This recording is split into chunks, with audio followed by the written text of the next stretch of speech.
and also another way to look at that is sometimes you say, okay, I don't want to have to deal too much with, let's say, public officials, right? So I prefer not to touch into public sector projects. We focus on private sector only. For example, in solar, that would be I want to look at CNI, commercial and industrial, where the off-taker, it's a private company, it's a private international company, was actually based in the continent, and they need to or something like you have some private tenders, or you can have something from B2B, bilateral conversation, that discussion that you can have with them, and build projects, 10, 15 megawatts support some of those industrial groups. It happens, basically. You may want to focus on that. So in these kind of scenarios, especially if the regulation allows it, you don't have too much. You don't have to engage too much with the local officials, the authorities. That's what I'm saying. The thing is, in Africa, the public sector, the local authorities, it's almost impossible to avoid them, but you can limit the amount of, engagement that you need to do with them. That's what I'm saying. That's why it is important to make sure that you work with the right people to get you to understand all of that. If you want to bypass that because you think that you want to be quick and you don't want to spend too much money, guess what? You're just going to end up, wasting a lot of time, wasting a lot of money. And it won't help you that much. And you lose faith into the market. But I'm telling you, if you have the right approach, yes. There's a reason why a lot of people now come and look for projects in Africa, because they know that, it's very rewarding, right? If you have the right approach and you know the right people. Indeed, and we probably have time for one question left. And the Kenway asks about hybrid renewable energy and how could this be beneficial for sectors, including the hospitality sector. So how does renewable energy impact the sector overall? Yeah, so it talks about what does it mean by hybrid? I think maybe he means it in terms of the different types of renewable energy sources, Okay. such as solar, wind. The simple answer is into that if I'm right. Good. The simple answer around that, it's a hybrid for me. It means that you're looking to balance one source of energy with the other. That's already good in terms of having a much more robust approach. How is it helping you in terms of hospitality business? Let me give you an example. You go in Kenya, you have a lot of results that are actually in rural areas. In the rural areas, there's no grid, basically. So instead of for example, having a diesel generator that will power the whole unit, cost you a fortune, if you have a local solar plant there that you build, that's great on a long term for you. It's a lot more. And I've worked on projects like that, and that's why I know particularly.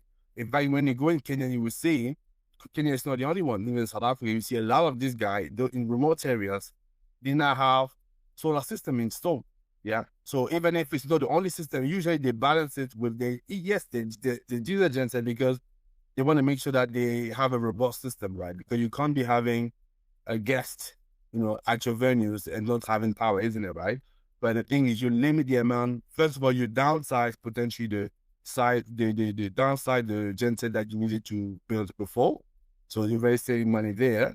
And also you just leave it as a backup solution. So if you have your solar plus storage, you can use that most of the time. And obviously it becomes a lot more beneficial. That's one example that you could see. But now, even in the cities, it could still be beneficial. And if you're in a place where it's windy, you may have a solar system that you combine it with a little small onshore wind turbines. So that's how you can get power. So basically, having having a renewable energy system is very good. So even, for example, if you think about water pump, a lot of water pump works with diesel generator as well. So now, some of them, now you have a lot of system that work with solar, solar water pumping. So those are the kind of solution, and that will have the hospitality industry, but so as other industries. So yeah, just to give you a couple of ideas there. Perfect. And what I'll say is that if there's any other questions that people do have, feel free to message Tony. You've got his details, and I can send them across again.